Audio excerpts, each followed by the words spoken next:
business and in the milestone acquisition of Deadly. Harish is passionate about writing and is a prolific writer who contributes regularly to various national newspapers, such as Hindu Business Line and Mint. He has 4 published books to his credit, including the national bestsellers, Tata Stories, which narrates 40 timeless tales from the Tata Group, and Tata Log. His other books include The Curious Marketer and a book of fiction titled An Extreme Love of Coffee. In 2019, LinkedIn selected him as one of their top voices in India.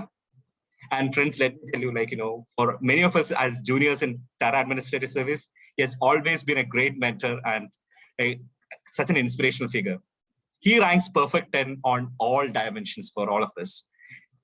From his early days of his career onwards, he has interacted very closely with some of the very senior people in Tata Group, including Mr. Ratan Tata, Mr. Krishna Kumar, and all of them.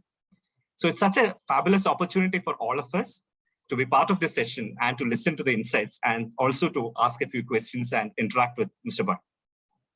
Thank you so much for joining the session. Welcome. Over to you. Thank you, Kaviraj, for those kind words of introduction. And it's truly a pleasure and privilege for me to speak to our colleagues from IIT Madras. Thank you for inviting me.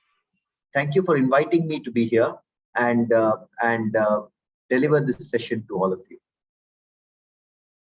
Kaviraj and I discussed this and we said, let's use this session to share some lessons in leadership, which all of you can bear in mind as you move forward with your respective careers. So if you give me a moment, I'm going to share my screen.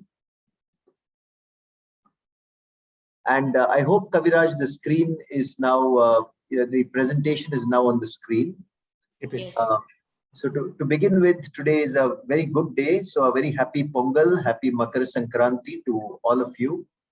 When I think about leadership and I think about life lessons and inspiration, one of the best ways to narrate them is through stories. And very recently, I wrote this book called Tata Stories because I'm very inspired by what the Tata Group has done over the past 153 years of our presence in India. Just sit back and think of companies that you know which are more than 150 years of age. You will come across very few. So what is it that keeps the Tata Group? What are the leadership learnings that we can imbibe from leaders of the Tata Group? That is what I'm going to try to talk about over the next 40 minutes. And if I'm right, Kaviraj, after that, we'll open it up to some questions and answers, where you're welcome to ask me answers about questions about the Tata Group or my own career, etc. Absolutely, yes. So let me start with just give me 1 minute, please.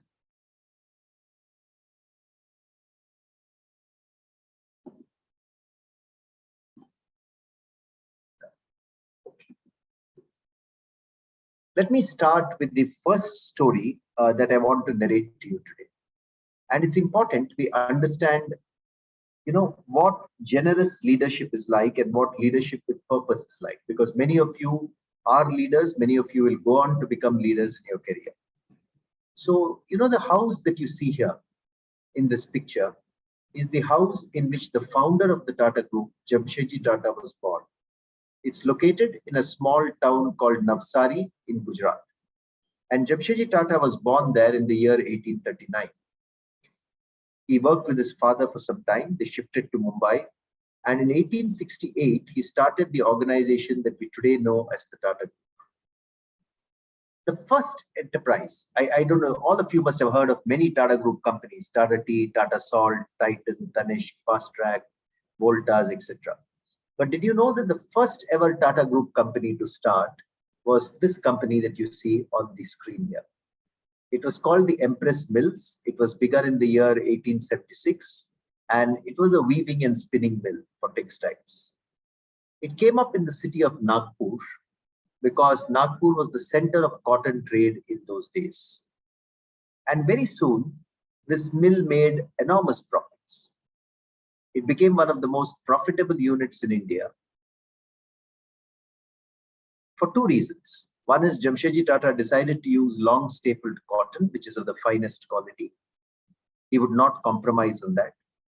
And the second thing that he did was he also got the latest manufacturing innovations installed in the plant. For instance, at that time, there was what you see right on top, a ring spindle, which was not even being used in England at that time because it was considered too risky. Jamshedji Tata installed it in the Empress Mills, and it bore immediate results in terms of productivity. But that's not the reason that I'm describing this as a leadership lesson. Of course, it's important for companies to be very profitable. This one certainly paid its shareholders back, I think, several times within a few years. But the reason I'm mentioning this is, look at the women who are working in this photograph. Many of them are semi-educated women. Some of them are even illiterate women who used to come from the surrounding areas of Nagpur and work in Empress Mills. So what Jamshedji Tata did, and that's the real story of leadership I want to narrate. In 1887, he launched a pension fund for these workers. It was the first time ever in India that a pension fund had been launched. In 1895, he launched an accident compensation scheme for these workers. And in 1901, he introduced something that all of us working in companies today take for granted, the Provident Fund. He launched the Provident Fund for these workers. This was the first time ever in India that a pension fund or a provident fund had been launched. And remember that this was like more than a century ago. We are not talking of today's times when India was nowhere as developed as we are today. And not only that, in a few years, the Empress Mills set up a creche for the children of its women workers. Again, more than a century back. Even today, many companies don't have a creche for the children of working women, and this happened more than 100 years back. Why? Because he wanted these women to come and work in peace at the mill, when their babies could be taken care of. He introduced gymnasia for his workers. He introduced pictographs for them to see those early versions of slides instead of movies. He had lecture series organized for them, just like we are doing for all of you at IIT Madras. He had lecture series organized for these workers because he said that good ideas come from all sides. He actually had night schools to educate the uneducated children as well as adults. He did night schools for them. So the question arises, why did he do all this? In fact, he was, the question was, why would he spend so much money on all these welfare measures at a time when they were not even expected in India? So the answer to that, and it's a very sound principle of leadership, goes to the speech that Jamshedji Tata made. His photograph is the one you see on the left-hand side there. And I'm reading out from my book the way he, this is the typed version of his speech. But he said, we do not claim to be more unselfish, more generous, or more philanthropic than other people. But we think we started on sound and straightforward business principles, considering the interests of our shareholders our own. So the interests of our shareholders, making profit for them, is very important. And the health and welfare of our employees, the sure foundation of our prosperity. The health and welfare of our employees, the sure foundation of our prosperity. That, I think, is conscious leadership. When all of you go out and you work in organizations, you're of course going to join at very privileged positions because you have graduated from one of the finest institutes of technology in the country. But do remember that taking care of the people we work with and ensuring that they have the right facilities, speaking up for them, which was intrinsic to Jamshedji Tata's leadership, is a trait I have seen in most great leaders. In fact, this became the philosophy of the Tata Group, that any company that the Tata Group would put up, care for employees and care for community, became intrinsic to the fiber of the Tata Group. So that's the first story that I wanted to narrate for you today. But let me move on from this first story. Jamshedji Tata, of course, is an icon, and he is known as the father of Indian industry. But more recently, a lot of people have called him the original startup man of India, because this mill was a startup, Tata Steel was a startup, Tata Power was a startup, and he was actually responsible. He gave half his wealth for the establishment of the Indian Institute of Science in Bangalore, which ranks very high today amongst science research institutes in the world. And he did this because he thought the community was very important. But let me shift from this lesson to a very different lesson that I want to narrate to you, which is also a facet of leadership. The gentleman you see in the picture here, the gentleman in the center who is talking to some air hostesses and pilots and so forth, his name is JRD Tata. He was the chairman of the Tata Group for over 50 years, during which time the Tata Group grew splendidly. He took over as chairman in 1938 and he stayed as chairman till 1991. He was also the father of Indian aviation. The first ever airline in India was founded by him in 1932. He also flew the first flight from Karachi to Mumbai in those days in 1932. And he was the chairman of Air India for a very long time. Now, the story I want to narrate to you is once JRD Tata was traveling in an Air India international flight. And, he was chairman of the airline. He was seated, in the aircraft. And next to him, we had one of the senior most IAS officers, bureaucrats of the government, seated next to him called L.K. Jha. L.K. Jha was secretary to the Prime Minister and he was governor of the Reserve Bank of India for some time and so forth. So L.K. Jha looked around and he saw that within 5 or 10 minutes, JRD Tata had vanished from his chair.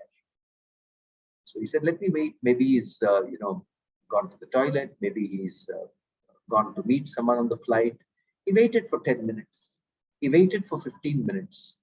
He waited for 45 minutes. He waited for an hour and still JRD Tata does not come back. This is a huge aircraft. It's a jumbo jet with, flying from one country to the other. After about an hour and 10 minutes, JRD Tata returns to his seat.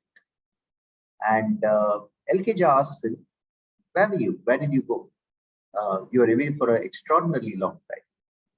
So JRD Tata just says, I went to just check that everything in the aircraft is in order.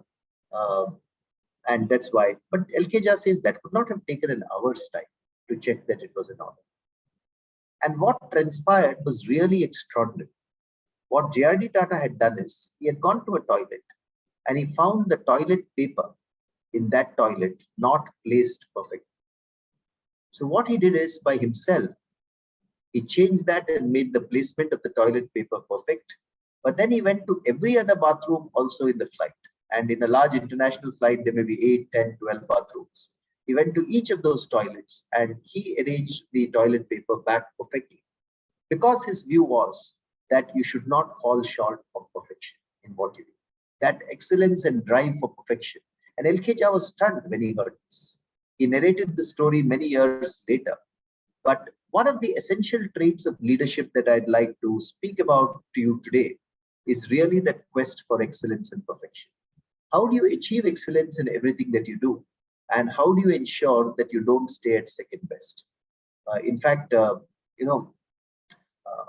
JRD Tata, for his own speeches, if he were to give a speech, he would actually do 4 or 5 iterations of the speech before he decided to deliver it. And that he did because he wanted it perfect in every way before he made the speech to the world. So I want to leave behind with you the simple idea that just like leadership is about caring for your workers, leadership is also about excellence, and excellence in whatever you do. That's a key lesson I've taken away from this very simple story that I've narrated just now. But I'll move on to a third story. And I talked about Jamshedji Tata, I spoke about JRD Tata. And here you see in this car, Ratan Tata, who is well known to virtually everyone in India today. He was the chairman of the Tata Group after JRD Tata. And Ratan Tata stood up in 1995 at the Automobile Manufacturers Association of India to say, why can't India have its own indigenous car? At that time, there was the Maruti, which had come in from Japan and was being assembled at Gurgaon. There was Hyundai, which had been designed in Korea and which was being assembled pretty close to your institute at Sri Perumbudur in Tamil Nadu. But India didn't have a car that it had designed, and all components being indigenous, which were made in India. So he said, why can't we join together as industry and make an Indian car, an indigenous Indian car where all the parts are Indian and it's made for Indian conditions. Industry did not believe. People felt that making a car indigenously is a huge technological challenge, and they did not want to join hands on this. In fact, there were many cynics who said we cannot do it. So Ratan Tata decided to do this in Tata Motors, or Telco as it was then known. He got a design team from his engineering research center, got them to work with the best car designers in the world, from IDEO in Turin, and he got the car that you see in front of you designed. This was the Tata Indica, India's first indigenous car. But that was not the only challenge. He then had to manufacture this car. And a manufacturing plant which makes cars is very expensive, about $2 billion in or more in cost. So what he did, and Tata Motors could not afford it then, but would he give up the challenge? No. He went around the world, found a disused Nissan plant in Australia, was able to buy it at 1/5 to 1/6 the cost of a new car plant, disassembled it brick by brick, brought it to Pune, and assembled it back in Pune brick by brick. And that's how the manufacturing facility for the Tata Indica came. I've spoken to workers in this plant who assembled the first few cars. Today, of course, you see the Tata Harrier or the Tata Nexon or the Tata Punch. You'll see a car coming out every 50 seconds from this plant. But when they started this, it took the workers 8 days to assemble the single car to perfection again. They sometimes weep with joy when they think of that period even now. So the Tata Indica was launched. Initially, it had several quality issues. It got adverse consumer feedback. But Mr. Tata led his team from the front, made sure that they spoke to consumers, made sure that the car was redone, all those issues were resolved. And then Tata Indica launched as the Tata Indica V2.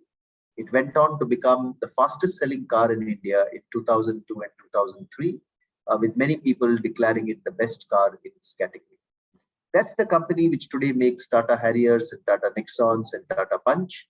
But the first indigenous Indian car, the Tata Indica, is here in front of you. And people asked Mr. Tata, what gave you the courage to do this? And his answer was, I had courage because I had trust in my engineers who were working for Tata Motors at that time. And it is because of the absolute trust that I had in them that I was able to progress this opportunity. The reason he did this, as he has said in many conversations, is also to develop an indigenous car industry for the nation. It is when you make an indigenous car with indigenous parts that then you have ancillary suppliers, you have other vendors all coming up in the Indian ecosystem, which has thereafter happened. You had the entire car ecosystem coming up in Western India, in Southern India, in Northern India. But the reason it really happened in the first place is that he had the courage to say, let's make India's first indigenous car. And primarily for the sake of ensuring employment and making sure that a good cars industry, indigenous cars industry comes up in the country. To me, this exemplifies one other trait of very good leadership. Many of you will face this in the future. You will face cynics based on what you want to do in your organizations. You will want to make a bold move, but there will be enough people, and India has enough people to say no. And naysayers will say this will not work. In the midst of such an environment, how do you demonstrate courage? I'm not saying you should be like Mr. Ratan Tata and build a car, but in whatever you do, how do you demonstrate courage? And how do you do what you think is right for the nation? I think those are also very, very important traits of good leadership. It's easier said than done. Demonstrating courage is a challenge and takes a lot of guts and takes a lot of spunk to do. But that's the lesson from this story that I wanted to narrate to you. So if I were to just step back and look at the three stories now, I've talked about Jamshedji Tata and care for workers. I've talked about JRD Tata and the pursuit of excellence. And I've talked about Ratan Tata and the courage to do something for the country.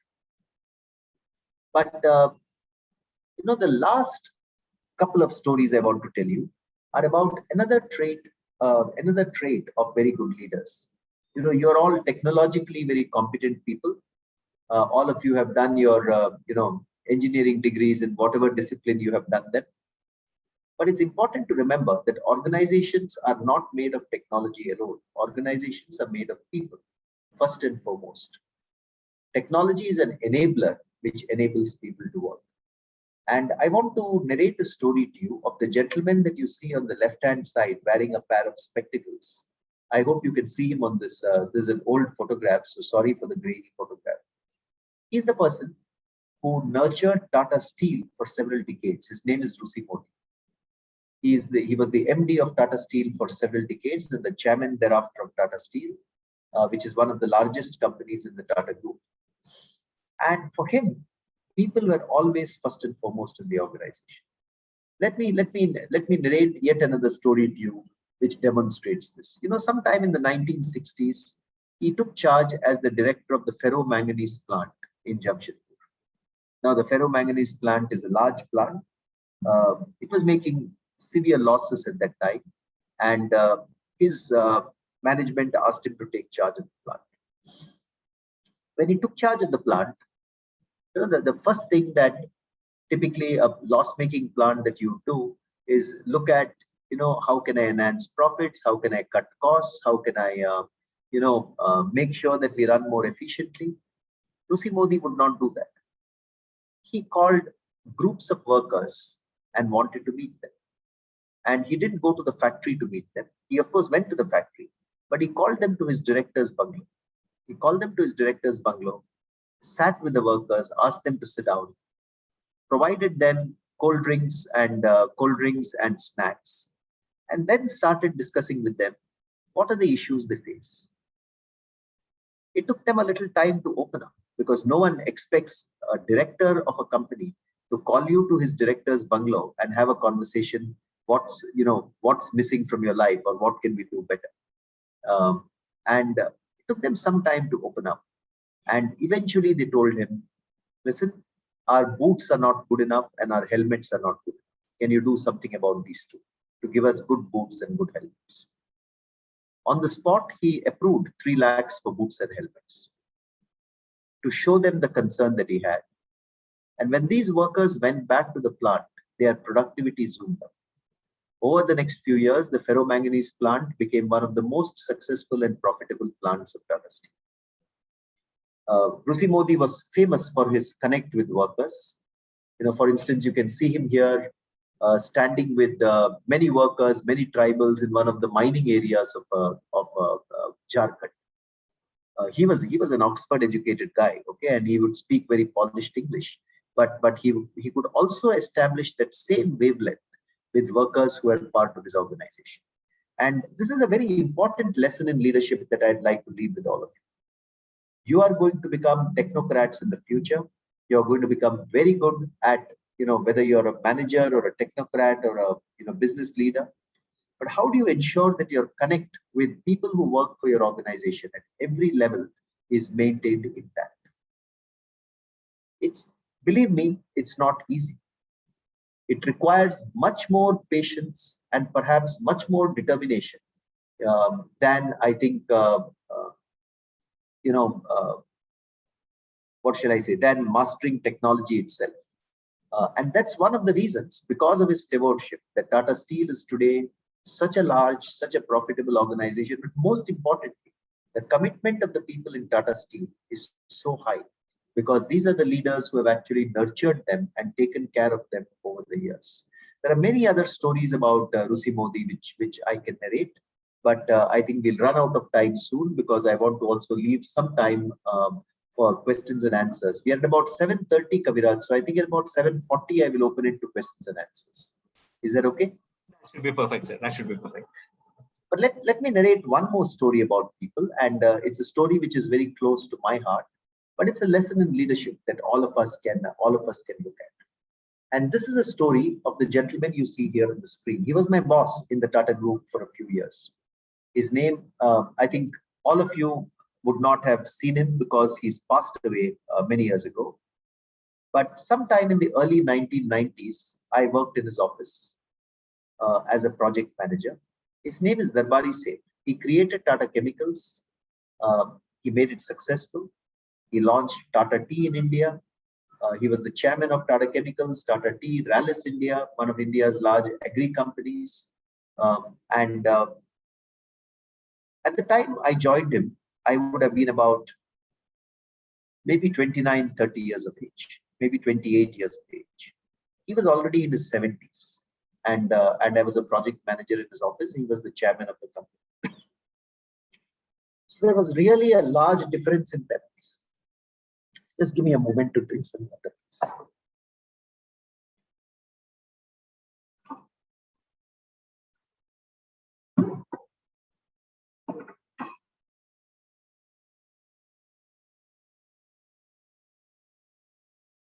And I had the opportunity to work with him for 2 years. And then I returned to my role as the sales manager in Tata Tea. I had done my engineering and my MBA, and then I had got into sales and marketing in Tata Tea. So I was based in Bombay for this role, but I immediately after this role got over, I returned to Bangalore and started my, resumed my career as the sales manager for Tata Tea. Of course, he was he was like at the pinnacle of the organization, and I must have been at the, second lowest level, a deputy manager in the organization. So sometime later in 1995, my wife and I had our first daughter, our first and only daughter. So I wrote a letter to him. I said, dear sir, we have been blessed with a baby daughter, and her name is Gayatri, and we seek your blessings for a future. So he wrote a letter back to me, conveying his blessings for a future. And I thought the matter is ended there, because finally he's the chairman of a company. He's got so many things to do, so many things to run. But imagine my surprise 3 or 4 months later when I get a call from someone in Tata Coffee saying, our chairman is here in Bangalore. He's traveling from the coffee plantations in Coorg back to Bombay. He's passing through Bangalore. He asked whether he could visit your home to meet your daughter. Now, I was astonished. I was astonished because here was a 73, 74-year-old person braving the traffic of Bangalore. I can tell you Bangalore traffic was not as bad at that time as it is now, but it was bad enough. And he wanted to come and visit my home in Jayanagar at Bangalore to see my baby daughter. So I called up my wife. I was flabbergasted. I called her. We quickly, set our living room in order, told our father and mother that, chairman's coming here. I couldn't believe my eyes. And promptly at 3 o'clock, he came home. He came home and he met my baby daughter, spoke to her, even though she could not speak at that time, gave her a personal gift. And here you can see that he's in a photograph with my parents, with me and my wife. It touches you when something like this happens. It touches you because the chairman of a company has taken time to come and meet your baby daughter. And I can tell you for sure, I may have done many other things in the Tata Group. I may have been the managing director of Tata Consumer Products. I may have been the chief operating officer of Tanishq and Titan. But I can tell you this day, when he came and met my baby daughter, still remains one of my topmost highlights in my 34-year career with the Tata Group. And the lesson in leadership here is very simple. If you care for your people, and after that, my entire career has been with the Tata. I have not bothered once to look out for another role. When you care for your people will give you their best commitment and their best work. And sometimes, but caring for people is not easy. You have to take effort. You have to take effort to speak to people, meet people, understand their issues, understand their high points, understand how you can build a connect with them. And that's the lesson that I want to leave behind with you, both from the Rusi Modi story and the Darbari Seth story. So sit back and think of the lessons I've described so far. All these are real life stories. I spoke about Jamshedji Tata and care for the community. I spoke about JRD Tata and the drive for excellence and perfection. I spoke to you about Ratan Tata and the courage to do something new for the country and new for the organization.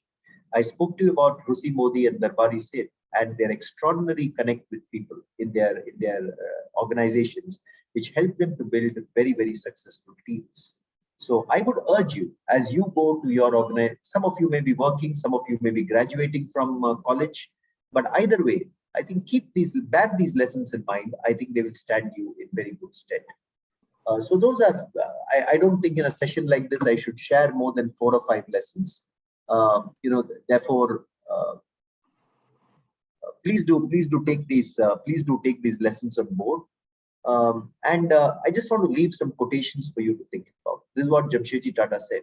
In a free enterprise, the community is the very purpose of the existence of an organization, which is why the Tata Group today is owned. 66% of the Tata Sons, their parent company, is owned by Tata Charitable Trust today, because he and his sons, ensured that the structure kept going for the future, where 66% of the equity shares of the company are held by charitable trusts. We may be one of the few organizations in the world to be owned by a charitable trust.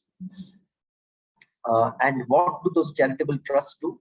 They've used the dividends and the profits that they get from Tata Sons to establish many, many organizations: the Tata Institute of Fundamental Research, the Indian Institute of Science, the Tata Memorial Cancer Hospital in Mumbai, the Tata Medical Center in Calcutta, the Tata Institute of Social Sciences,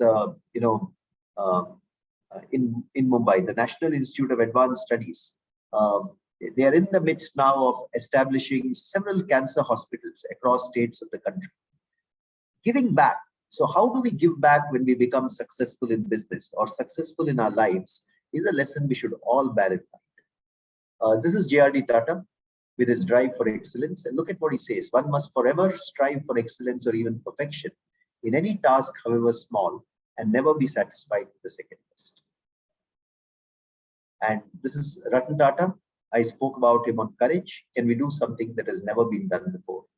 How will all of you go out there and do something which has never been done before and make your alma mater proud and make your family proud? I think there can be nothing more fulfilling than that in your careers and lives.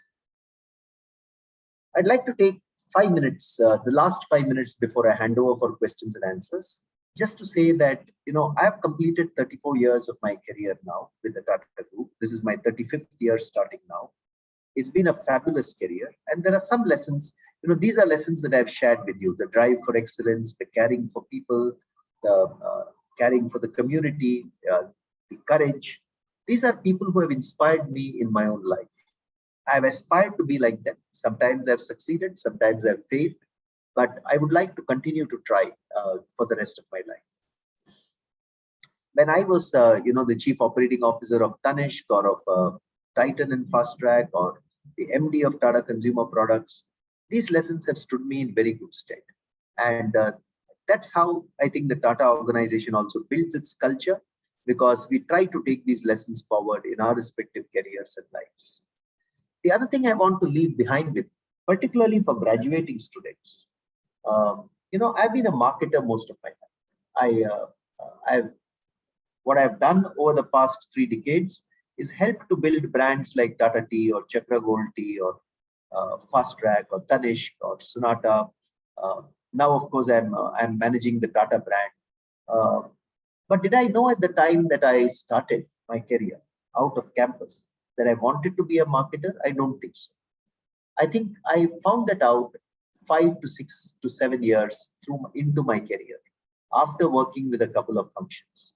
So the one advice I would like to leave for all of you, particularly the graduating students who are here on this webinar, is take your time to find what you truly love. You may have graduated from IIT Madras, one of the top institutes in the country, but education is one part of life. The education that you've got is going to help you think very clearly. It has sharpened your mind. It has taught you some technology and some mathematics and science and technology. But figuring out what you really want to do in life and what you love is going to be the most important decision you take. Perhaps the only decision which is as important would be whom you get married. So I think those 2 things determine happiness in life. So take your time. Figure out. I didn't know for the first 6-7 years after I graduated from IIM Ahmedabad that I want to be a marketer. I was a little confused, to tell you the truth. But in 5-6 years, I found out that that is where my calling was and that is where my heart was. So take your time, meander a little bit, do a few things to experiment, and then come to a conclusion It can be 6 years later, 10 years later, but come to a conclusion in the first 10 years of a career on what you're really passionate about and what you want to do. That will deliver happiness to you in life, rather than pursuing a very narrow path right from the beginning. So that's one of the most important life lessons that I want to leave with you here. So with those few words, Kabiraj, I think we are now at close to 7:40. I just want to close this presentation and open up to questions and answers. For those of you who want to read more Tata stories, you can, this book is available on Amazon and other bookstores, or you can, read some of the blogs that I post on LinkedIn. Either way, but thank you very much for giving me a very patient hearing. And I hope some of these lessons, even if not all these lessons, will stay on in your mind after this presentation.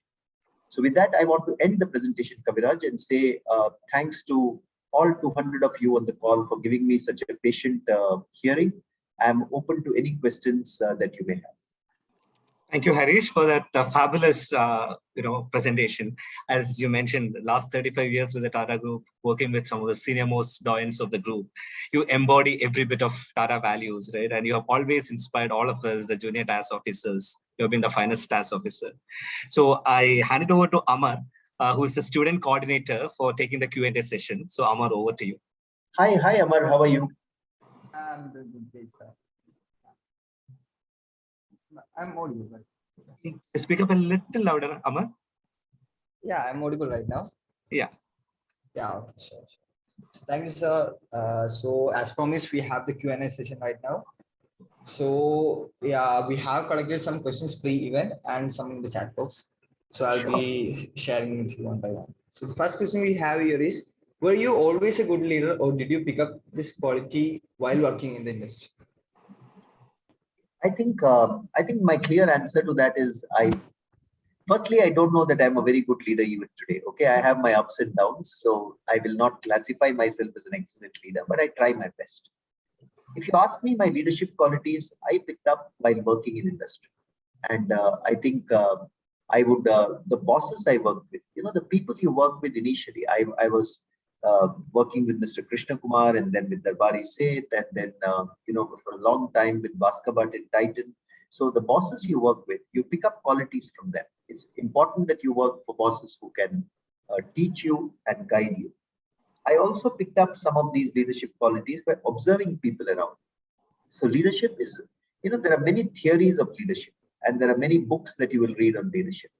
But actually, the best guide to leadership is to observe people around you in the company you work for. Observe very good leaders and see what makes them successful. That's the way that I have tried to develop my leadership over the past 35 years. So the next question we have is, what does it take to reach the top of the ladder in the corporate world? Sorry? What does it take to reach the top of the ladder in the corporate world? What does it take to reach the top of the ladder? I think it takes 3-4 things. One is, it requires you to build expertise in at least one area. I built expertise in marketing. You could decide to build expertise in manufacturing, or in the supply chain, or in finance, or whichever stream you want to build expertise in. Because when you build expertise in one area, it builds a lot of respect for you and credibility in the company that you're working. So that's one. The second thing is, if you have to reach the top of the ladder, you have to be very good at working with people. People at the top of the ladder are known for their people skills, and your ability to work with people is very, very critical to reach the top of the ladder.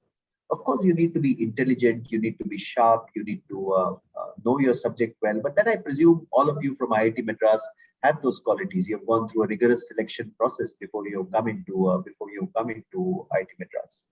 So the third thing that it requires is a lot of stamina. Okay, working. It's not it's not child's play. You require a lot of stamina to work hard. There is no shortcut in my view. You have to work hard.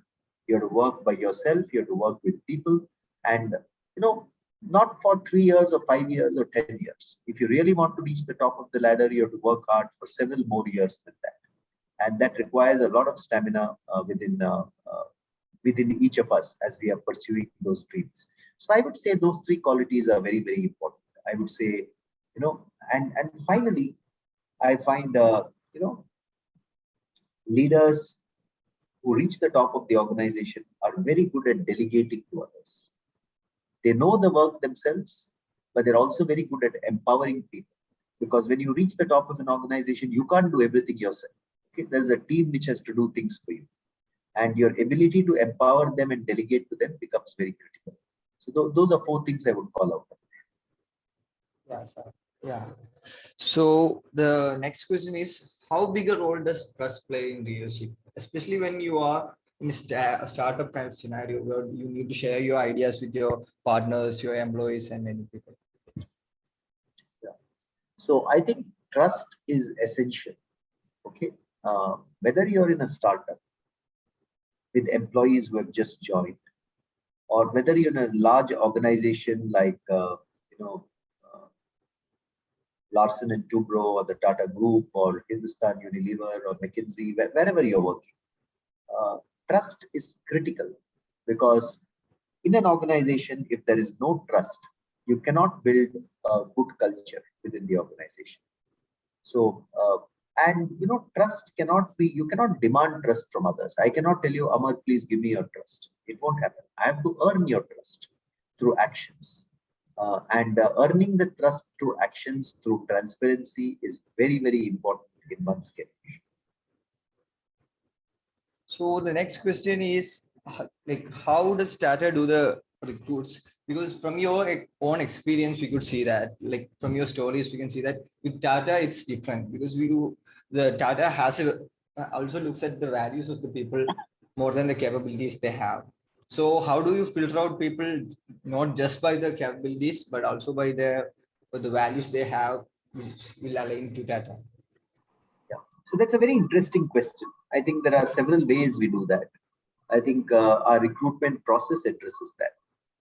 We don't look only for the right functional skills. We also look for the right values, either when we recruit from campus or when we recruit laterally. And that's a judgment. Coming to a conclusion about a candidate's values through an interview is a judgment that an expert interviewer will be able to bring to the table. But more importantly, once a person joins the Tata Group and starts working, if there is a values mismatch, what I found is that person himself would leave after some time. Because none of us want to work in an organization where our values and the organization's values are different. That creates a mismatch, and that will create stress and tension in our minds. So typically what I found in the Tata Group is there is a set of people who come, they leave after 3-4 years because this is not the organization for them. And then there are a large number of people like me who like to spend our lifetimes with the organization. So the next question is, does Tata have any plan on entering the education domain if they haven't already? So I'm not able to discuss the future strategy of the Tata Group on this session. So I'm afraid I won't be able to, answer that in any depth. There is already a small, education technology firm that we have called Tata Study, which has launched its edtech products. But it's a strategic choice. Companies have to decide which sectors they want to be in and what they want to do there. And so has the Tata Group done, and so will it do in the future. So we have our next question from Superior Bose. What role corporate sector should take to lead the non-corporate sectors towards an organized sector? What is your experience in Tata Group of such? And do Tata Group support in-house entrepreneurship? Yeah. So very, very good questions. Firstly, we do support in-house entrepreneurship. We have a lot of people who build new businesses within our organization. I just came back from a discussion with Tata Steel the other day. They have empowered some very good entrepreneurial people within the organization to build a very new business called Tata Pravesh, build a very new business called Nestin, all of which have happened because of the entrepreneurial zeal of people. So yes, the Tata Group does encourage entrepreneurs to flourish within the group companies. It's not the same shade in every company, but largely that is the spirit with which the group works. And that is why the group has got into many new businesses, because the entrepreneurial spirit. I've not been able to narrate to you the stories of how the Tetley acquisition happened or how Titan was founded. Many of the new businesses that the Tata Group has founded have come from the entrepreneurial skills of their employees. What can the corporate sector do for the non-corporate sector? I think a lot. Many of our vendors come from the MSME sector. Many of our vendors come from the unorganized sector. Many of our distributors and dealers come from the unorganized sector who sell our products in the market. So we can, we can ensure that they build the right processes for their growth. We can ensure that they get the right training. We can ensure that they know what works in the market and what doesn't work in the market. We can ensure that their workers get technical training where it is required. So I think there's a lot the corporate sector can do for the non-corporate sector. So in these recent times, due to COVID pandemic, many people lost their jobs and many had to take salary cuts. So in that kind of situation for a company, like the leaders have a risk of losing their employees, like losing the trust of their employees. What can they do to cope up with that kind of a situation? I didn't get the question. Can you repeat? Yeah, okay. So due to this COVID pandemic, in the recent years, a lot of people had lost their jobs. Many had to take salary cuts and many other problems were faced. So the leaders of the companies have a risk of losing their employees' trust in the process. So how do they cope up with that such kind of situations? So it's a very challenging situation, okay? But what the Tata Group did when the pandemic came upon us in March 2020, I think our chairman went ahead and made a very clear announcement that for the next year, no one would lose their jobs because we wanted people to feel secure. And we also announced that we would use 1,500 crores in the fight against COVID-19. That was an announcement made by Mr. Ratan Tata and by Mr. Chandrasekharan, who is now the chairman of Tata Sons. By doing two of those things, I think we gave reassurance to many of our people that, you can feel somewhat more secure within the Tata Group. But I fully understand, there would be startups, there would be small organizations where cash flow dries up, and then how do you have, how do you continue to pay your employees at that time? My view there is that each of us, in such a challenging situation, we should look at how we can reskill ourselves and how to reskill ourselves in industries which are employing. So if there's one industry which is hit very badly because of the pandemic, there would be another industry which is, all the digital industries, for instance, are doing very well. All the consulting industries are doing very well. So how can we ensure that we reskill ourselves to enter the industries which continue to grow and flourish? That's something, but it's not an easy solution, Amar. It's very, very challenging at the time of a pandemic. The other thing to bear in mind is, in a pandemic kind of situation, don't be too tough on yourself. We are not living in normal times.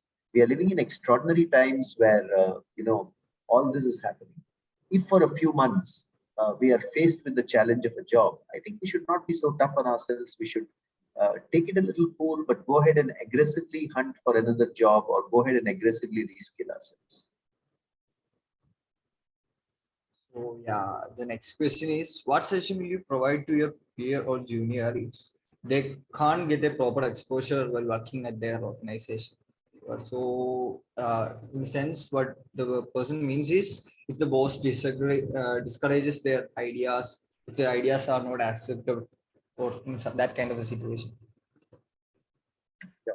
So see, I think one should try our best to evangelize the idea that we have. To begin with, I think if you think that you have a very good idea which works well for your organization, you may have to work hard at convincing your boss or convincing your peers. I'm not saying that every idea will get accepted at day zero, but I have found the best ideas, the people keep going after them and going after them and going after them, the persistence and stamina that I spoke about. But having said that, if you have a boss who discourages you all the time, then I would ask, if the boss is discouraging you all the time, I think people leave bad bosses. I would say having a nurturing boss who is at least open to your ideas, even if he does not accept them, is very, very important, particularly in the first few years of your career. And I have known that people rarely leave people leave organizations, but one of the key reasons they leave is because your boss has been discouraging or has not treated you well. Yeah, so we have some questions that were collected pre-event. So I'll be sharing some of those now. So being at the helm of a corporation like Tata, you would have faced the need of making difficult decisions that are having mixed opinion among the employees. So how do you tackle such a situation and get every employee to be on the same page as you are? So if I'm faced with a difficult decision, and there are many difficult decisions I've been faced with in my career, I ask myself the simple question, Amar, what is the right call to take? And you know, what decision will make me sleep well at night? If your decision is right, and if your decision sits well on your conscience, you can sleep well at night. So the first question I ask myself is, what is the right decision? And then, sometimes I have to agonize by myself. Sometimes I have to meet my leadership team members and discuss the subject to get all nuances and perspectives before coming to the right decision. Once I come to the right decision and implement it, then I think the key is to communicate. Particularly if it's a tough decision, I think you should over communicate to the segment of employees or the segment of team members who is impacted by that decision, who are impacted by the decision. So some of the best leaders who take tough decisions also are exceedingly good at communicating why they did something with it. Everyone wants to know. They know you have taken a decision, but why did you do this? Why is it in our interest? People will still be willing to digest tough decisions if they know that there's a strong rationale. But if you don't communicate a tough decision that you take, then that's a disastrous situation.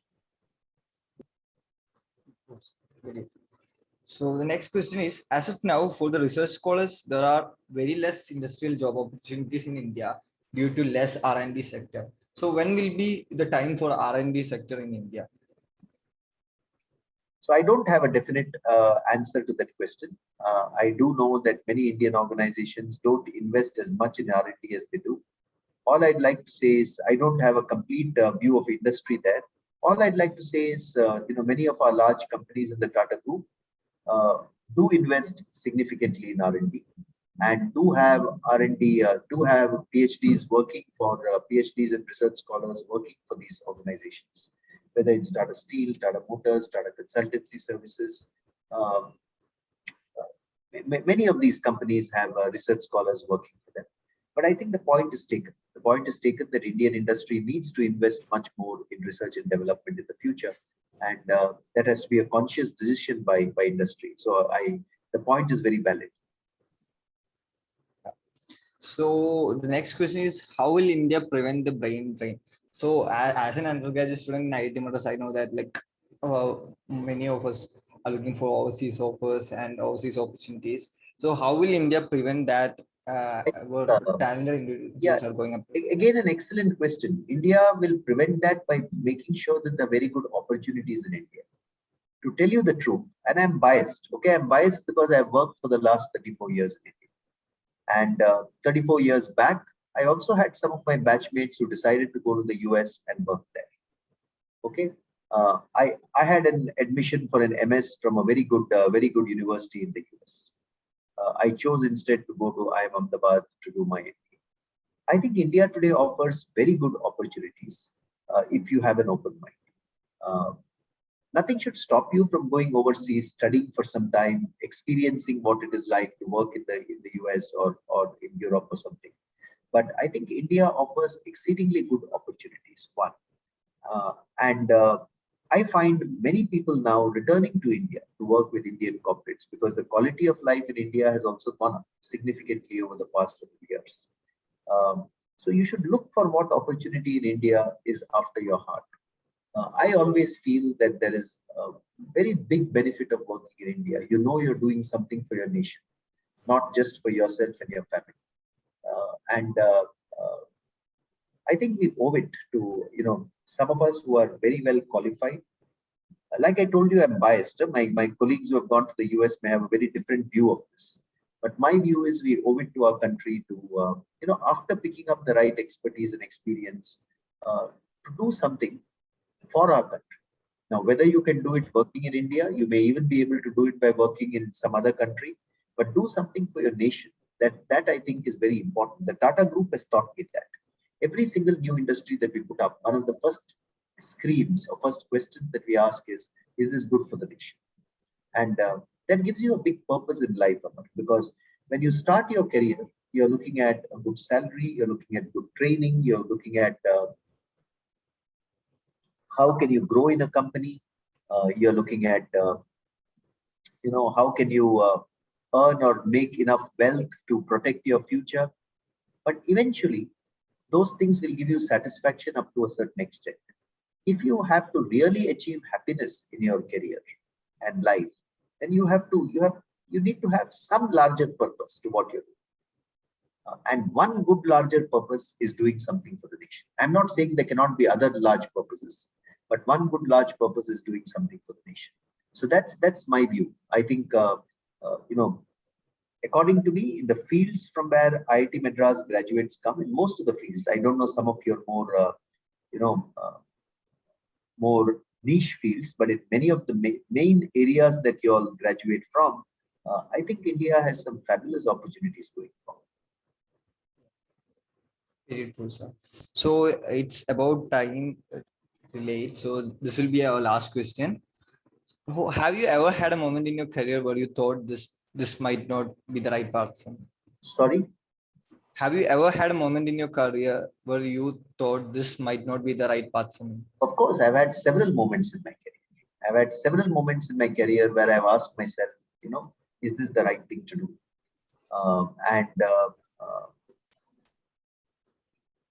We are human beings.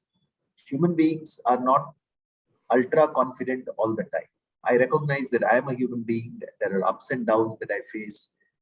But whenever I've had that question in my mind, I've given it some thought.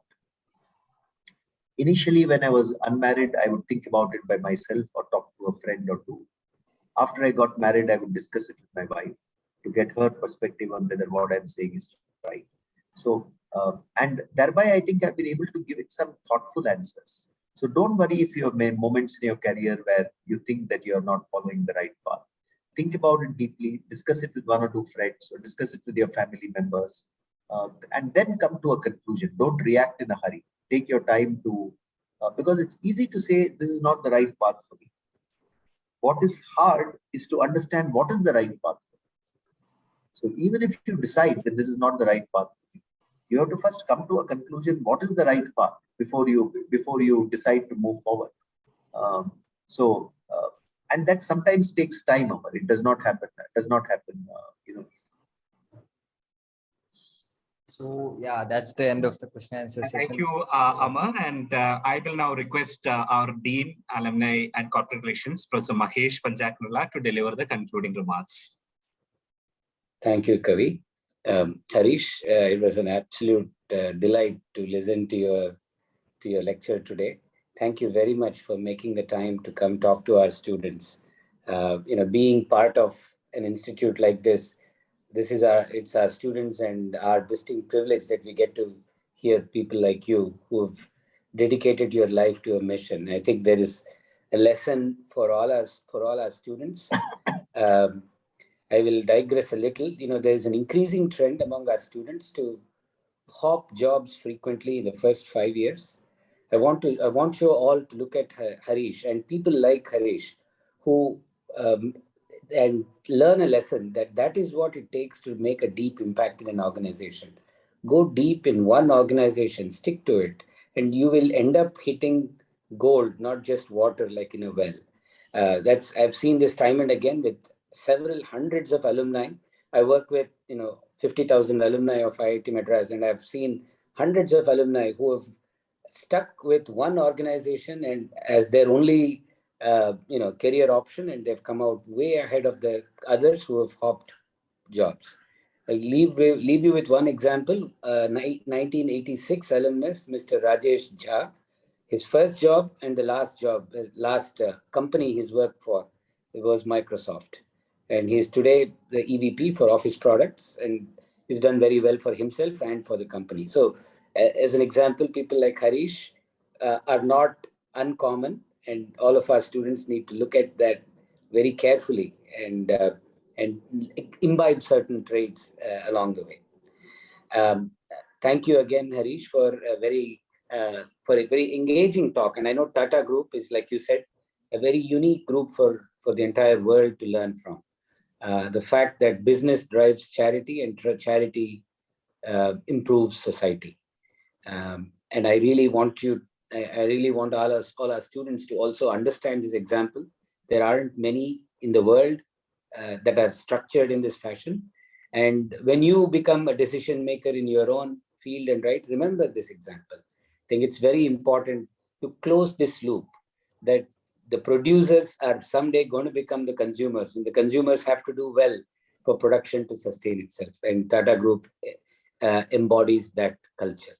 Harish, were you going to say something? I hear No, you. Professor, I just wanted to thank you for those very kind words. And I wanted to say that it's been a pleasure and a privilege to be at this session. Thank you for inviting me to speak at this. It's my pleasure. Thank you so much. And thanks to Mr. Kaviraj. And I also want to hold out a special word of thanks to Virat Mehta from my office, who's helped anchor this session along with Kaviraj. So just wanted to say that, Professor, and it's really nice of you to come and attend the session. Thank you so much.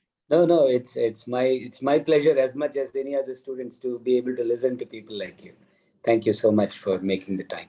Thank you, Harish, and wish you all a very happy evening, whatever is remaining of it. Thank you. Stay safe. Thank you, everyone.